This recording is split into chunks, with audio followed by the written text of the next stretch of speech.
자, 우리가 붙잡을 언약의 말씀의 제목은 오늘 창세기 31장입니다.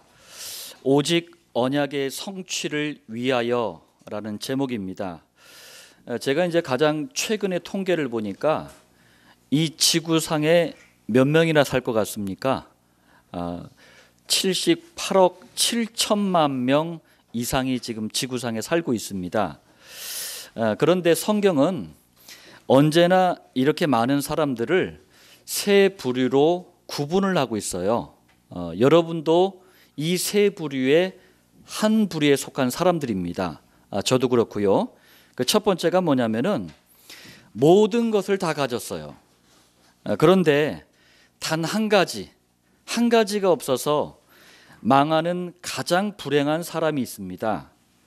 우리는 그 사람들을 불신자라고 부릅니다. 그런데 여러분들도 아시겠지만 특히 우리 후대들이 이제 속기가 쉬운데 세상에 나가보잖아요. 다 불신자 중심으로 돌아가는 것 같아. 교육, 정치, 경제, 문화 싹 다 그래요. 우리 아이들이 열광하는 아이돌 다 불신자들입니다. 경제인들 싹 다 불신자들이에요. 모든 것을 다 가진 것처럼 보입니다. 실제로도 많은 부분들을 불신자들이 장악하고 있어요. 그러나 여러분들이 아셔야 될 게 있습니다. 이 불신자들이 단 한 가지가 없어서 망한다는 사실이에요. 그래서 저는 가장 불쌍한 사람이다, 이렇게 표현을 합니다. 제가 이제 처음에 복음을 깨닫고 내가 이제 평생 복음을 위해서 헌신해야 되겠다라고 마음 먹었을 때 하나님께서 희한하게 서울 강남 또 연희동 이쪽에 정치인들 경제인들 많이 살거든요. 거기서 이제 복음을 전하게 해주셨어요. 저보다는 훨씬 더 뛰어나고 훨씬 더 훌륭한 분들이에요. 거기서 많은 정치인들, 경제인들, 연예인들을 만났어요. 제가 평상시 알던 분들도 있었어요. 너무나 행복하겠다. 그런데 제가 만난 그분들을 딱 보고 나서 무슨 결론을 내렸냐면은, 야, 내가 세상에서 제일 행복한 사람이구나. 사는 게 아니더라고요. 남들의 부러움을 한 몸에 받고 있는데 이분들 사는 게 아니더라고요. 왜? 단 한 가지가 없어서 그래요. 그게 그리스도 복음입니다. 또 두 번째입니다. 저는 이분들을 가장 불쌍한 사람이라고 이렇게 표현을 하는데 모든 것도 없어요. 모든 걸 다 갖지도 못했어. 그리고 단 한 가지마저도 제대로 못 가지고 있어요. 이 사람들이 저는 가장 불쌍하다고 봐요. 누구냐? 교인들이에요. 성경은요, 불신자와 교인 거의 영적으로 비슷한 수준으로 보고 있어요. 교회도 다녀요. 얼마나 감사합니까? 뭐 열심히 충성 봉사도 헌신도 해요. 구제 사랑 봉사 끝나게 해줘요. 그런데 다 모든 것을 불신자처럼 갖지도 못했고 단 한 가지마저도 희미해요. 그러다 보니까 이런 교인들이요, 세상을 향해서 문제는 다 일으키고 있습니다. 사람들이요, 주변에 제가 이제 현장에 나가서 전도할 때 불신자분들이 그래요. 저 교회 다니는 저 사람들 저거 정말 못됐대. 사람들의 눈살을 찌푸리게 만드는 그 사람들이 누구냐? 바로 이 교인들이에요. 교회는 다니는데 모양은 다 예수 믿는 모양을 가지고 있는데 가장 중요한 한 가지가 희미한 거예요. 그렇다고 세상에 나가서 불신자들을 리드하느냐? 그렇지도 못해요. 이 사람들이 바로 교인입니다. 그래서 저는 가장 불쌍하다고 보는 거예요. 세상적인 것도 영적인 것도 다 없어. 자, 그런가 하면 세 번째로 모든 것을 다 갖지는 못했습니다. 그렇지만 모든 것을 다 가질 수 있는 열쇠를 가지고 있어요. 키를 가지고 있다는 얘기예요. 그게 누구냐? 가장 행복한 사람이에요. 그 사람이 바로 성도입니다. 자, 그 키가 뭡니까? 복음이에요. 그리스도. 이 그리스도라는 이 복음이라는 열쇠를 가지고 있기 때문에 실상은 모든 것을 다 가지고 있는 거예요. 이것을 가진 성도는요, 저는 그래서 가장 행복한 사람이다. 가장 정상적인 그리스도인이다. 저는 그렇게 표현하는 거예요. 자, 이스라엘 백성들이 여러분들 말이 광야지 사막입니다. 지금 뭐 이제 틀린 표현인데 천주교에서 만들어 놓은 코스를 가지고 소위 말하는 성지순례라 해가지고 시나이 반도 거기를 갔다가 막 빙글빙글 돌고 있는데, 실제 이스라엘 백성들이 40년 동안 헤맸던 광야는 거기가 아니에요. 사우디아라비아 남부 서부에 있는 사막입니다. 이 사막을 40년 동안 빙글빙글 돈 거예요. 자기 집도 없어, 소유도 없어, 빙글빙글 돈 거예요. 이렇게 떠돌 때 모세가 한 고백이 이겁니다. 신명기 33장 29절이에요. 이스라엘이여, 너는 행복한 사람이로다. 할렐루야. 여러분들은 아멘 했지만 당시 세상 사람들이 딱 봤을 때는 이스라엘 백성들은 그야말로 떨거졌어요. 이것들 뭐 집도 없이 막 떠돌아다니는 그런 인생이었단 말이에요. 그러니까 모세가 이런 고백할 때 얼마나 하찮게 보이고 우스꽝스럽게 보였겠습니까? 그러나 여러분들, 원죄 사단 지역에서 빠져나오는 열쇠, 그게 그리스도 아닙니까? 그리스도를 아는 백성이기 때문에 모든 것을 다 가진 백성이에요. 이 눈을 열고 이스라엘을 딱 보니까, 야, 가장 행복한 사람이구나. 여러분들에게 오늘 이 눈이 열려지는 은혜가 있길 바랍니다. 자, 본론 첫 번째입니다. 야곱에게 가장 힘을 줘야 될 사람이 누구냐? 그게 외삼촌 라반이었어요. 또 아내인 라헬입니다. 그런데 가장 거꾸로 야곱을 가장 어렵게 만든 사람이 또 이 두 사람이에요. 왜 그런지 그 이유를 한번 좀 보겠습니다. 첫 번째로, 외삼촌 라반은 제가 지은 별명이 있잖아요. 잔머리의 황제예요. 자, 그런데 잔머리의 황제답게 끝없는 사기 본성을, 이 사기 근성을 보여줍니다. 야곱을 정말 어렵게 만들었어요. 창세기 31장 7절에 그대들의 아버지가 나를 속여 품삯을 10번이나 변경하였느니라. 자, 야곱이 두 아내 레아하고 라헬에게 지금 한 말이에요. 야곱이 하란 땅에 온 지 20년이나 지났는데 그동안 큰 거짓말만 10번을 한 거예요. 작은 거짓말을 아예 셈에 포함도 안 시켰어. 굉장히 어렵게 만든 거예요. 그러니까 하도 이제 안 되겠으니까 이번에 살겠다고 야곱 가족들이 라반으로부터 도망을 칩니다. 그러니까 죽어라 또 쫓아와 가지고 기가 막힐 거짓말을 입에 침도 안 마르고 뻔뻔스럽게 합니다. 31장 26절이에요. 내 딸들을 칼에 사로잡힌 자 같이 끌고 갔으니. 그러니까 야곱이 강제로 내 딸들을 끌고 갔다는 얘기예요. 아니거든요. 아내들도 다 함께 사기꾼 그 라반 아버지를 비난하면서 같이 그냥 잘 갔거든요. 그러니까 자기 마음대로 해석을 하는 거예요. 내 딸들이니까 내 편이겠지. 그렇지 않다니까요. 27절, 내가 즐거움과 노래와 북과 수금으로 너를 보내겠거늘. 참 버라이어티하게 거짓말을 합니다. 같이 있을 때 그렇게 못살게 굴더니 대단한 거짓말장이에요. 28절, 내 손자들과 딸들에게 입맞추지 못하게 하였으니. 옆에 있을 때는 거들떠도 안 보더니만 인간적인 이제 감정에까지 호소를 하면서 거짓말을 하는 거예요. 참 대단한 사람이에요, 이 사람. 29절, 너를 해할 만한 능력이 내 손에 있으나. 이건 거짓말이 아니에요. 진짜 도망간 야곱을 죽이고 싶었고 거짓말이 아니에요. 그런데 하나님이 막으신 것뿐입니다. 자, 두 번째예요. 늘 헷갈려요. 그리고 육신적인 일에만 늘 관심이 있어. 그게 누구냐? 아내 라헬이에요.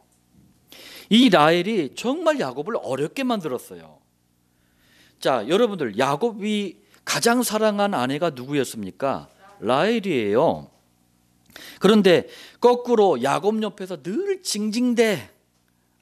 여자가 옆에서 징징대면 참 남자 괴롭거든요. 징징대. 그러면서 야곱을 힘들게. 한번 보세요. 남편 야곱의 사랑을 받지 못한 친언니가 레아입니다. 레아를 향해서 끊임없는 시기 질투를 하면서 집안 분위기를 맨날 망쳐놔. 분위기 싸하게 만들어. 그리고 남편 야곱에게 자기도 자식을 낳게 해주지 않으면 자살해버리겠다고, 콱 죽어버리겠다고 협박을 해. 또 친언니 레아와 시기 질투 때문에 자기 여종 빌하를 남편 야곱에게 아내로 줍니다. 그래가지고 이 빌하가 두 아들을 낳아요. 단, 납달리. 단이라는 이 아들의 이름이 억울함을 풀었다라는 뜻이에요. 납달리, 경쟁하여 이겼다라는 뜻이에요. 제가 지난 시간에도 얘기했지만 여러분들 자녀에게 이름을 참 우리가 잘 지어줘야 돼요. 미신에 잡혀있던 우리 조상들은 사주팔자를 그래서 보고 지었잖아요. 그래서 사주팔자를 보고 이름을 지으니까 저주 재앙이 인생 내내 임하는 거예요. 그런데 우리는 불신자가 아니잖아요. 언약 가지고 이름을 멋지게 줘야 되는데 이름이 억울함을 풀었다, 경쟁하여 이겼다 이렇게 지은 거예요. 참 이상한 여자야. 그러니까 혼자서 난리를 치고 다니는 거예요.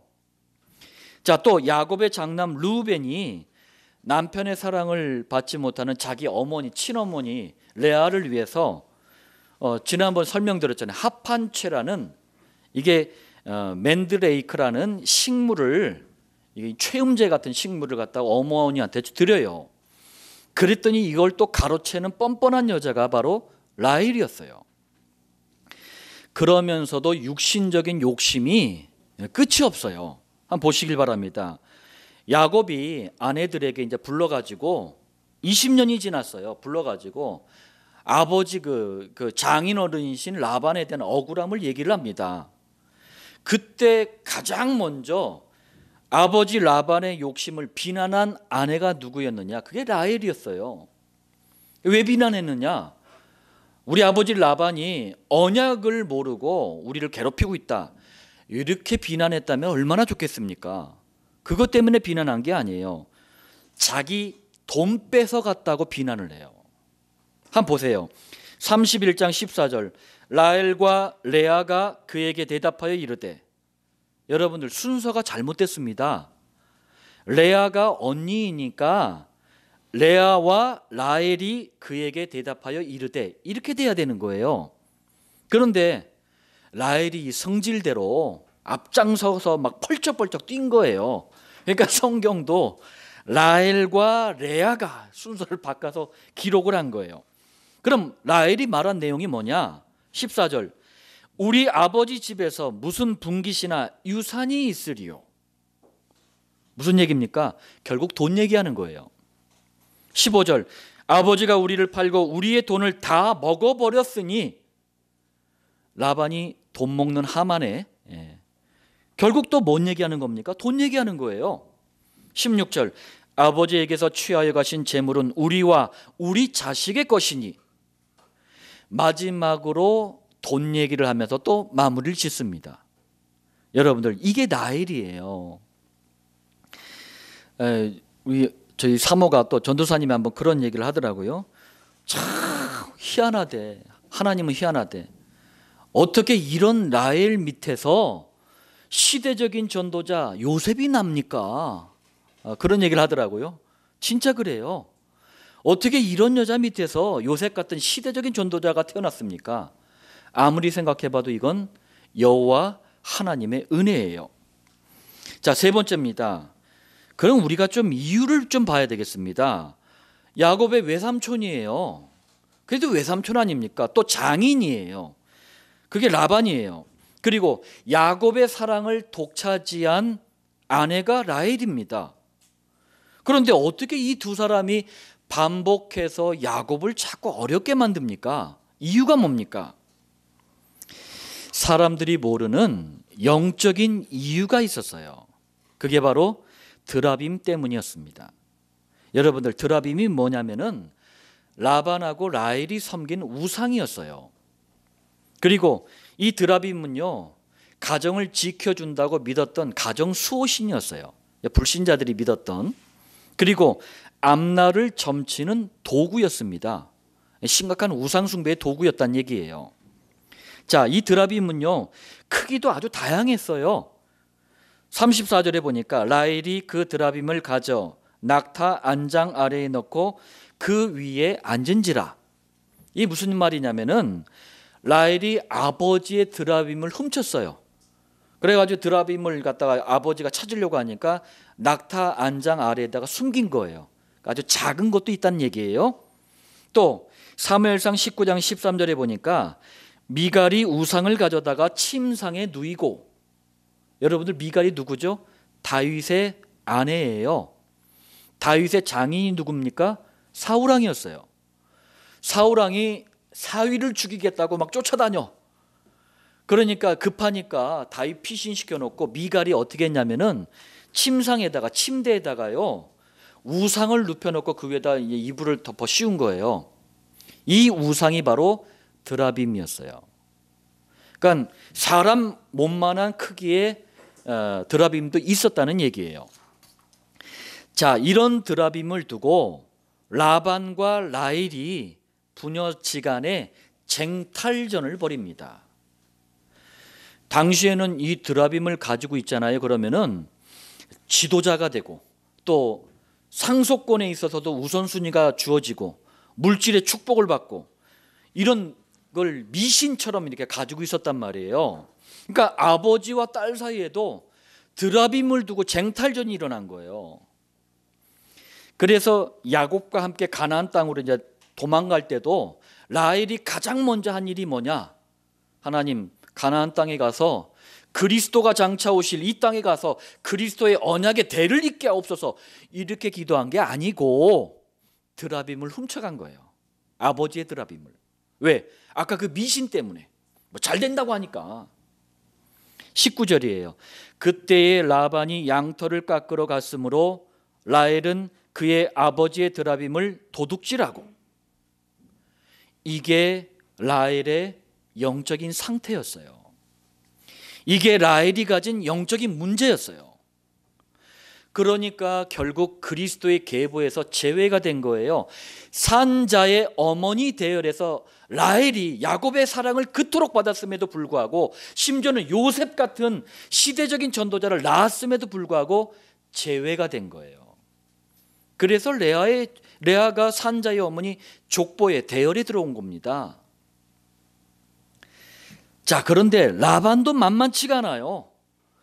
야곱이 라반 몰래 도망간 것을 알고 쫓아와서 한 말을 한번 들어보세요. 그게 30절이에요. 이제 네가 네 아버지 집을 사모하여 돌아가려는 것은 옳거니와. 자, 그래, 많이 늦었지만 이제라도 아버지가 살고 있는, 이삭이 살고 있는 그 가나안 땅으로 돌아가는 거, 그래, 잘했다. 그런데 어찌 내 신을 도둑질하였느냐? 무슨 말이에요? 라헬이 훔쳐간 드라빔을 말하면서 자기 신이래, 신. 좀 이렇게 창세기를 읽다 보면 헷갈릴 분들이 있어요. 왜? 24장에도 이 라반이 등장을 해요. 이삭의 아내 리브가를 데려올 때 라반이 등장하면서 여호와 하나님을 막 찬양하고 그래. 그런데 갑자기 여기서 우상을 자기 신이라고 얘기를 해. 정리하자면요, 이런 겁니다. 라반과 라헬은요, 여호와 하나님도 믿었고 드라빔도 믿는 혼합 종교에 잡힌 거예요. 혼합 종교. 다시 말하자면 오직 그리스도가 안 되는 거예요. 섞인 그리스도, 짬뽕 그리스도, 잡탕 그리스도, 이렇게 돼버린 거예요. 지금도 교회는 다니지만 많은 교인들이 이러고 있어요. 교회 나오면 예수 이래요. 세상 나가면 세상 이래요. 이게 그 얘기예요. 여호와도 믿고 드라빔도 좋고 하나님도 좋고 세상 물질도 좋고 다 좋다 이 얘기예요. 양다리를 걸치고 있어. 그러다 이제 가랭이가 막 자꾸 찢어지죠. 혼합 종교에 잡히면은요, 자꾸 나도 모르는 사이에 사단의 인도를 받게 됩니다. 그러니 하는 일마다 생각마다 전부 자기는 최선을 다해서 한다고 했는데 복음을 대적하는 일을 해요. 복음 가진 자를 대적하는 일을 합니다. 자기도 모르는 사이에. 이게 교인들의 상태예요. 그러니까 야곱에게 괜히 이유도 없는 어려움을 자꾸 준 거예요.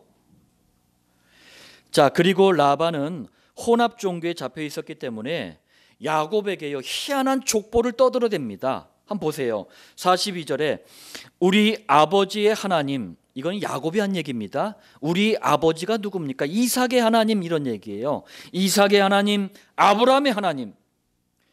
야곱이 인본주의 때문에 고생은 했지만 그래도 야곱은요 아브라함에서 이삭으로, 이삭에서 야곱으로, 이게 이제 장차 오실 그리스도의 족보거든요. 이 족보가 이어간다는 사실을 알고 있었어요. 그러니까 정확하게 나열을 한 겁니다. 그런데 여호와도 좋고 드라빔도 좋고 혼합 종교에 잡힌 라반의 고백을 한번 들어보세요. 완전히 헷갈렸어요. 53절 아브라함의 하나님, 여기까지 좋았어요. 맞아요.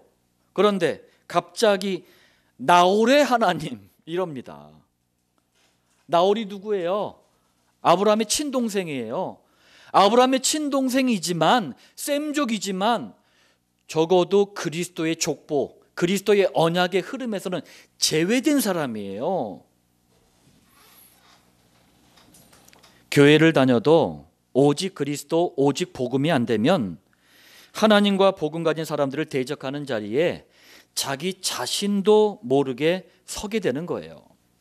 그래서 저는 참 불쌍한 사람이라고 교인들을 바라보고 있습니다. 제가 이제 안산 필코로스 합창단에서 지도 목사로 있을 때 그 단원들에게 그 얘기를 했어요. 우리가 부르는 찬송가 있잖아요. 찬송가가 있는데 불교에서도 언젠가 참불가를 만들었어요. 참불가. 석가모니를 찬양하는 노래를 만들었는데 그걸 왜 만들었냐면은 불교가 딱 우리나라에 수천 년 동안 지배를 했잖아요. 지금도 인구의 2분의 1은 불교입니다. 그런데 딱 보니까 100년 만에 기독교가 어마어마하게 성장을 했거든. 그러니까는 스님 중에서 똑똑한 스님들을 교회로 파송을 한 거예요. 연구해봐라. 우리는 정체되어 있는데 이거 기독교가 왜 이러냐? 연구해봐라. 딱 젊은 스들께서 이제 연구를 해가지고 딱 돌아왔는데 그 중에 하나가 뭐였냐면은 기독교가 이렇게 커진 것은 찬송 때문입니다. 이렇게 보고를 한 거예요. 그래가지고 만든 게 뭐냐? 참불가를 만든 거예요. 참불가를 만들 때 누가 거기에 참여한 줄 아십니까? 교회 다니는 장로님, 집사님들이 참여를 해서 만들어준 거예요. 참 애통함이 있어요. 우리가 그리스도를 복음을 대강 알잖아요. 절대 시대와 현장을 살릴 수가 없습니다. 오히려요 먹혀버려요. 우리 후대들 보세요. 대강 교회 다니고 왔다. 우리 아이들이 어렸을 때 교회를 그렇게 잘 나왔는데 왜 이렇게 교회를 안 나오니? 교회를 어렸을 때 다 나갔어요. 저도 나갔어요. 왜? 부모님이 가자 하니까. 그런데 가장 중요한 그리스도의 복음을 심어주질 못한 거예요. 왜 예수를 믿어야 되는지, 예수님이 누군지도 몰라. 절간의 중들보다도 몰라요. 그러니까 어른이 돼가지고 세상 문화에 딱 접하니까 교회 다니는 게 이게 하찮아 보이는 거예요. 그러니까 군대 가니까 다 도망가고 시집 가니까 다 도망가. 애통함이 있어요. 왜? 우리 가정이 그랬거든. 저는 한이 있습니다. 여기에. 자, 본론 두 번째입니다. 창세기 30장에서 야곱이 외삼촌 라반에게 너무나 이상한 조건을, 그것도 아주 자신 있게 내걸어요. 너무나 이상한 조건을. 지지난 시간 말씀을 여러분들이 좀 생각을 하셔야 될 거예요. 자, 첫 번째입니다. 창세기 31장 9절로 12절에 이 이상한 조건에 대해서 설명을 하셔요. 왜? 후대에 논란이 될까 봐 어떻게 해서 그게 벌어진 일인지 설명을 해 주십니다. 그런데 이게 30장에서 31장으로 왔는데 자그마치 6년이 흘렀어요. 6년. 그러니까 6년 전 얘기를 해 놓으신 거예요. 창세기 30장 37절에서 43절에 이상한 기적이 일어났거든요. 그게 도대체 어떻게 일어난 건지 설명을 해 주신 거예요. 그러니까 그 나무 세 나무까지 이렇게 딱 걸어 놓고 양들이 이제 물을 먹을 때 거기서 교미를 하고 이 새끼를 뱉는데 그 사건 아시죠? 갑자기 막 그냥 얼룩무늬 막 아롱진 거, 점 있는 거 이게 막 튀어나왔거든. 그 사건을 얘기하는 거예요. 자, 그리고 창세기 30장에서 야곱이 왜 자기에게 너무나 불리한 이익이 하나도 없는 조건을, 이상한 조건을 잔머리의 황제 라반에게 제시했는지 그 이유도 설명을 하고 있어요. 자, 보겠습니다. 10절, 31장 10절에 그 양떼가 새끼 뵐 때에 내가 꿈에 눈을 들어보니 양떼를 탄 숫양은 다 얼룩무늬 있는 것과 점 있는 것과 아롱진 것이었더라. 이게 무슨 말이냐면요, 야곱과 라반이 그 이제 양들을 딱 볼 때는 분명히 순색이었어요. 어떤 모양도 색깔도 섞이지 않는 순색이었는데 그 암컷과 수컷이 교미할 때 암컷에 탄 수컷이 가지고 있는 유전자가 점 있는 것, 얼룩무늬 있는 것, 아롱진 것, 그 유전자를 가지고 있었다는 얘기예요. 이 사건 이후로 자그마치 4,000년이 지난 후에야, 최근에 와서야 유전학이 발달하면서 이게 가능하다는 사실을 과학계에서도 인정을 했어요. 자, 그러면서 이렇게 놀랍고 대단한 아이디어가 어디서 왔는지 그 출처를 밝히고 있습니다. 그게 11절이에요. 꿈에 하나님의 사자가 내게 말씀하시기를, 12절, 네 눈을 들어보라. 양떼를 탄 숫양은 다 얼룩무늬 있는 것, 점 있는 것과 아롱진 것이니라. 유전의 법칙까지 활용하면서 놀라운 기적을 일으킨 이 사건의 아이디어를 하나님의 사자가 알려주셨대요. 그럼 여러분들, 도대체 하나님의 사자가 누굽니까?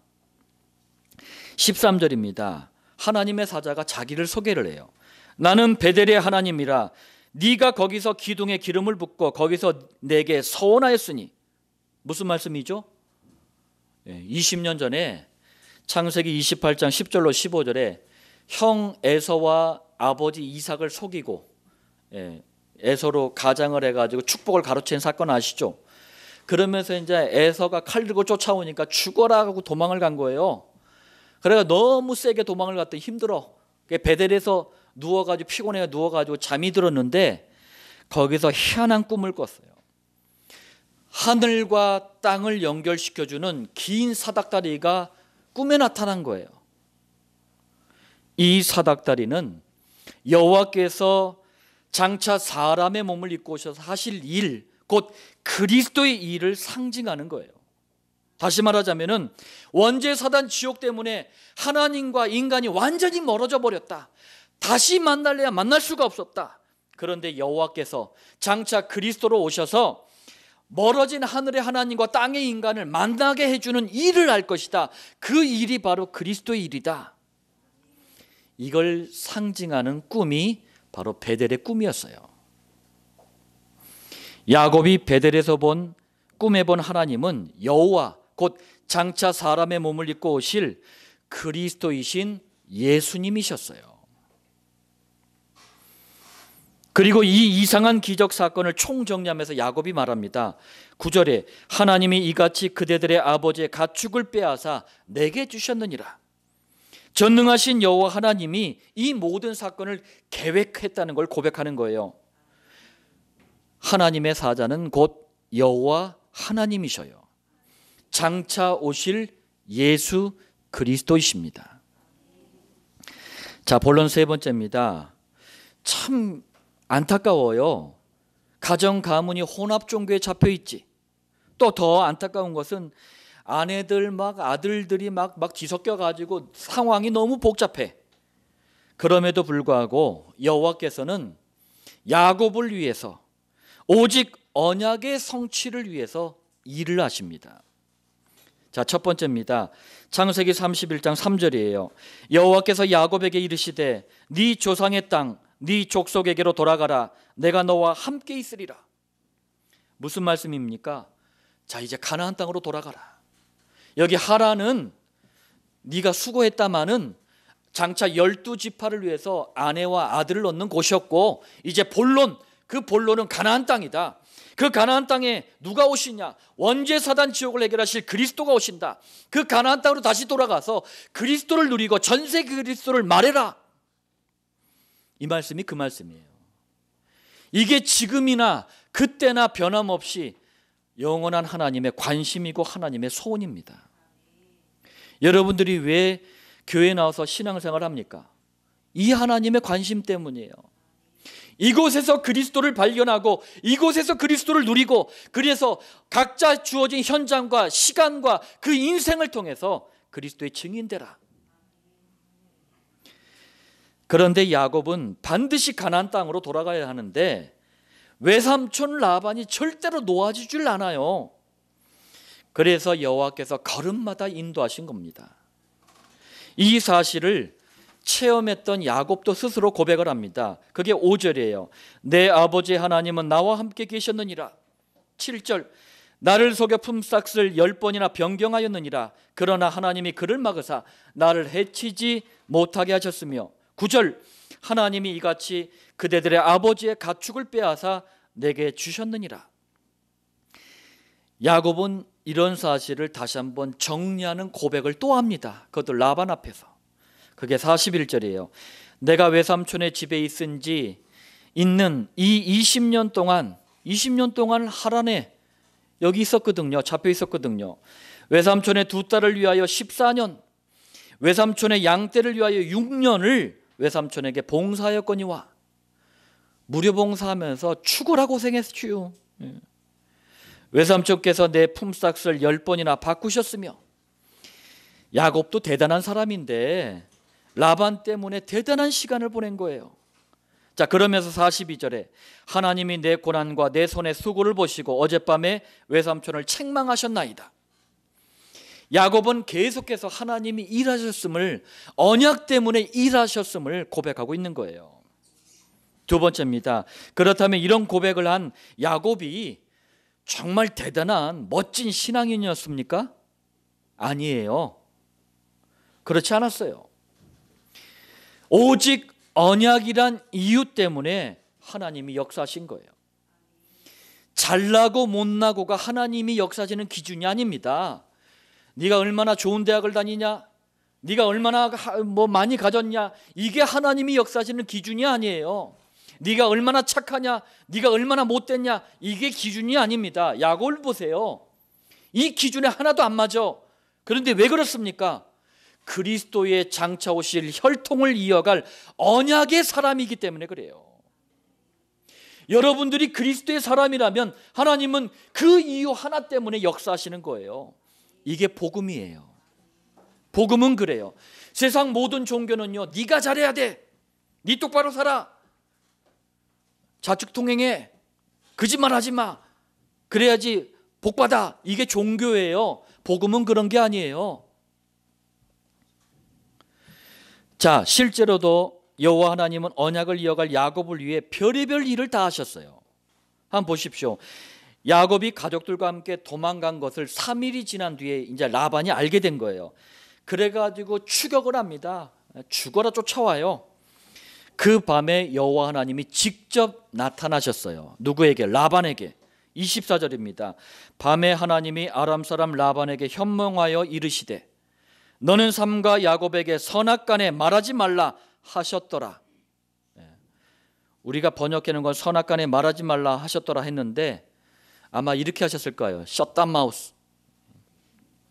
야 라반, 너 shut that mouth. 입 다물어, 안 그럼 죽는다.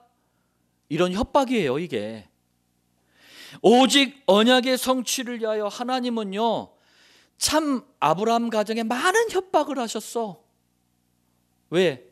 아브라함 그 아들 이삭이요, 대를 이어서 충성하느라고 자기 마누라를 팔아먹으려고 그래. 그러니까 그걸 빼앗아 가려는 사람에게 하나님이 또 꿈에 나타나서 막 협박을 해. 지금도 오직 언약의 성취를 위해서, 복음이 확실한 사람들을 위해서, 언약 붙잡은 사람들을 위해서 하나님은요, 이렇게 세밀하게 인도하고 계시는 거예요. 하나님이 인도하시는 기준은 윤리, 도덕, 인격 수준이 아닙니다. 복음이에요. 복음. 많은 분들이 그러더라고요. 제가 이제 현장에서 전도하는데 스님이 그러더라고요. 교회 다니는 사람들 왜 이렇게 못됐니? 절간 다니는 사람들 그 반만이라도 쫓아오면 좋겠대요. 맞는 얘기예요. 그런데 그 스님이 모르는 게 있어요. 하나님이 역사하시는 기준은 윤리 도덕이 아닙니다. 인격 수준이 아닙니다. 그렇다고 제가 막 살라는 얘기가 아닙니다. 하나님이 역사하시는 기준은 복음이에요. 복음 안에서만 하나님의 자녀가 됩니다. 복음 안에서만 기도 응답이 되는 거예요. 복음 안에서만 구원받는 거예요. 자, 결론 말씀드리겠습니다. 여호와 하나님은 지금도 오직 임마누엘 교회와 7천 목장해 주신 언약의 성취를 위해서 저는 일하고 계심을 믿습니다. 자, 그게 4가지 비전이에요.